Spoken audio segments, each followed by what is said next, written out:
How's it going, guys? So on Sunday night, it was announced that the San Diego Padres had traded for Blake Snell from the Tampa Bay Rays. In this video, I'm going to break down how this affects both teams and who the prospects are that the Rays acquired. And as always, please like and subscribe and tell me your guys' thoughts on the signing in the comments section below. Anyway, let's get to it. So it was announced that the Padres acquired Snell from the Rays in exchange for prospects Luis Patino, Blake Hunt, and Cole Wilcox.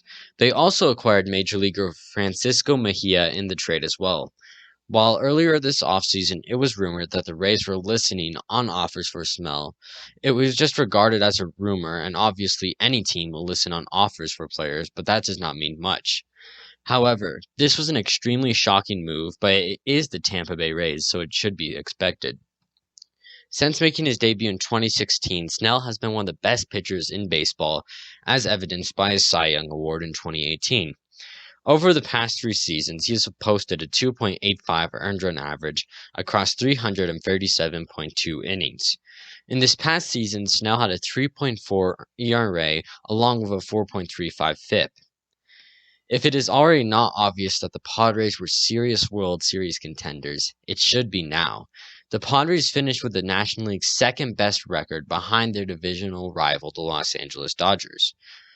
While the Padres were eventually swept by the World Series winning team, the Dodgers, the Padres still had a very good run. During the trade deadline, they acquired 2 premier players in Mike Clevinger and Austin Nola.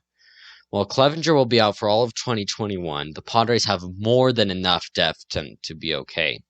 Over the past couple of years, the Padres have done a great job in scouting and drafting while stockpiling stud prospects. While their farm system has thinned out because their prospects making it to the big leagues or because of trades, the Padres succeeded to get themselves into this position. While many of their top prospects have made it to the big leagues and they were able to acquire players via free agency or because of trades, that they've made a great roster. The positions that they are in need of they are able to fill out because they can acquire a certain player for their abundance of prospects.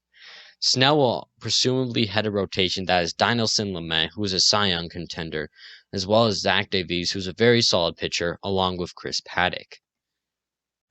Now, while the Rays did trade their best pitcher, the players they acquired are not half bad.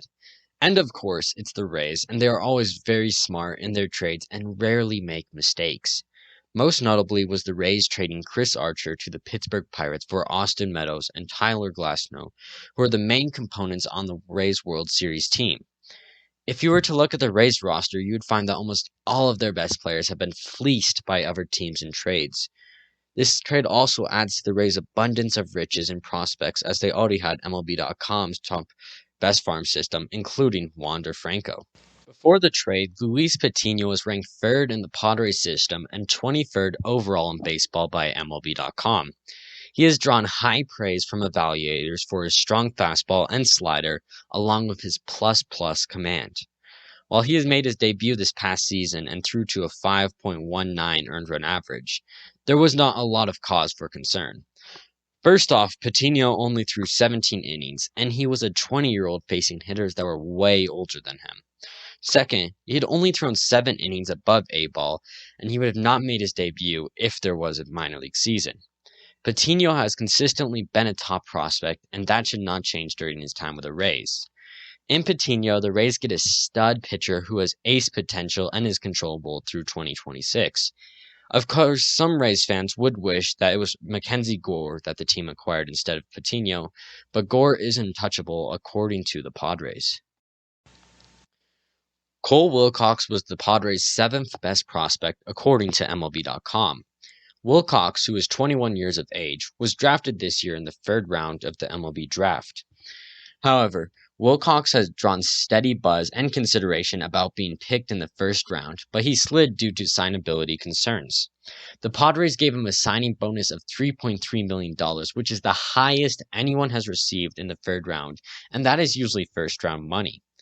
Scouts were able to get a great look at Wilcox because of his teammate Emerson Hancock, who went early in the 1st round. While Wilcox will take some time to develop, it would not be crazy to see him make his debut soon and be a solid 3-man in the rotation and a potential all-star. The other prospect acquired in the trade, Blake Hunt is not too shabby either. According to Eric Longenhagen of Fangraphs, Hunt is a top 100 caliber prospect and was the Padres' 14th overall prospect. Hunt, who is a catcher, can hit to all fields with power, and he's a great defender, especially with his arm. He will take some time to develop, as he is a 22-year-old who has not played above A ball, but would not be out of the ordinary for him to get to the big leagues quickly. The last player acquired in the deal, Francisco Mejia, should be a recognizable name to most baseball fans. He is only 25 years old and was near the top of almost every prospect list from 2017 to 2019. When he was a prospect, he was famous for having the record for a minor league hitting streak, along with the fact that he had a great bat with a very passable glove. He was acquired by the Padres for Brad Hand, but has since then struggled, putting up a slash line of .225, .282, and .386, along with 362 plate appearances. While the stats do not seem great, if any team can fix Mejia's problems, it is the Rays. Mejia should be able to form a solid tandem with Rays catcher Mike. For the Rays, this is a hit for a team that was just 2 games away from winning the World Series. This has always been the struggle for the money-scrapped Rays, as the main reason for trading Snell was because they could not afford him. However, the Rays are extremely smart in their trades, and instead of criticizing or doubting them, we should respect them and let the trade play out. If the players the Rays acquired pan out, then the Rays are easily winners in the trade. By trading Snell, they also greatly bolster their chances for succeeding in the future. For the Padres, it is obvious that they are adamant on going for the World Series with this latest equation. For any fan in baseball, the Padres would be extremely fun to watch in 2021. Snell is also controllable for 3 more years, and he is in his prime, making this a very good trade for the Padres. While it does hurt to lose such good prospects, the Padres are stacked, and these guys would have been blocked.